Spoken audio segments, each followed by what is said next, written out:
युवाओं की अगर मैं बात करूं, युवाओं के रोजगार की बात करूं, तो पूरे देश में लगभग 8 से 9% तक बेरोजगारी है।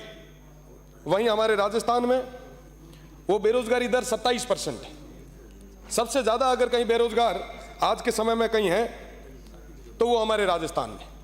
थोड़े समय पहले मेरे साथी विधायक साहब कह रहे थे कि साहब जो युवा है नशे की ओर जा रहे हैं, नशा कर रहे हैं, चिट्टा फैल रहा है, इसमें का पता नहीं क्या क्या नशों के नाम ले रहे थे। साहब उनको रोजगार तो दो।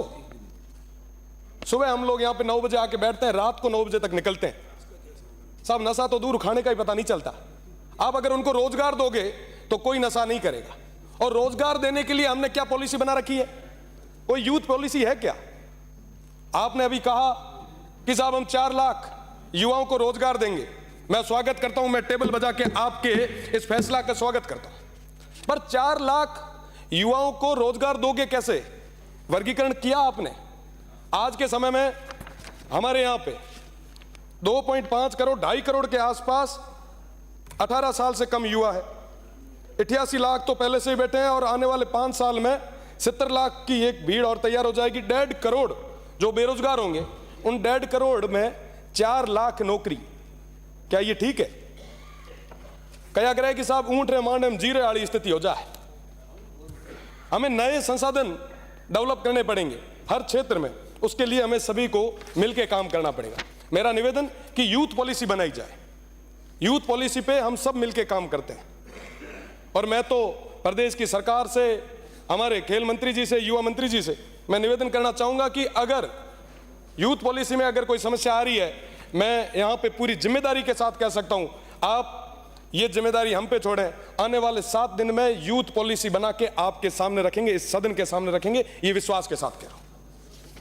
साहब अभी खेलों की बात हो रही थी।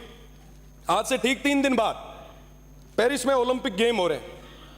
हमारे पूरे दुनिया भर से 10,500 खिलाड़ी उस ओलंपिक में भाग लेंगे। सब देश के 117 खिलाड़ी वहां पर भारत का प्रतिनिधित्व करेंगे। उन 117 में से हमारे राजस्थान के कितने हैं? राजस्थान के हैं मात्र 2 लोग। और जो 2 लोग वो जा रहे हैं राजस्थान की तरफ से, राजस्थान गवर्नमेंट ने 1 रुपया उनके प्रशिक्षण के लिए नहीं लगाया। वो खुद के खर्चे से वहां तक पहुंचे हैं। हम बात करते हैं साहब हम खेलों में आगे बढ़ेंगे, कैसे बढ़ेंगे हम आगे? साहब मैं निवेदन करना चाहूंगा कि अभी तक जो खेल परिषद जो यहां पे खेल संचालन का काम करती है, उसके अंदर कुल 41 रजिस्टर्ड गेम है। 50 जिले हैं। अगर एक जिले में 41 लोग लगाए जाए तो लगभग 2050 के आसपास प्रशिक्षकों की हमें जरूरत है। पर बड़ा दुख होता है साहब, 248 खेल प्रशिक्षक की स्वीकृति हो चुकी है और वहां पर 66 प्रशिक्षक ही लगाए हुए हैं। लगभग 182 पद खाली पड़े हैं। एक भी अपने पास कोच नहीं है। बहुत गंभीर स्थिति है खेलों की। मैं निवेदन करना चाहूंगा हमारे रजत विजेता कर्नल राज्यवर्धन सिंह जी साहब से, जो कि खेल मंत्री है। साहब बिना द्रोणाचार्य के अर्जुन तैयार नहीं हो सकते। मैं आज इस मौके पे सादुल स्पोर्ट्स की भी बात करूंगा। सादुल स्पोर्ट्स जो एकमात्र आवासीय स्पोर्ट्स सेंटर है, आज वहां पर स्थितियां बद से बदतर होती जा रही है। मेरा निवेदन है आपसे कि उन बच्चों की ओर भी आप ध्यान दें, उन खिलाड़ियों की ओर भी ध्यान दें।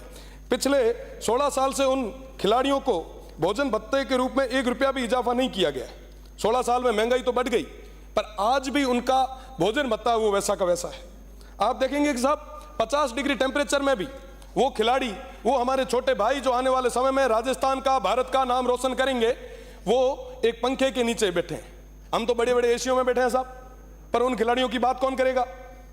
वो बीकानेर जिला है। खेल मंत्री जी, वो आपका खुद का जिला है। मेरा निवेदन रहेगा कि उस सादुल स्पोर्ट्स की तरफ आप विशेष ध्यान दें।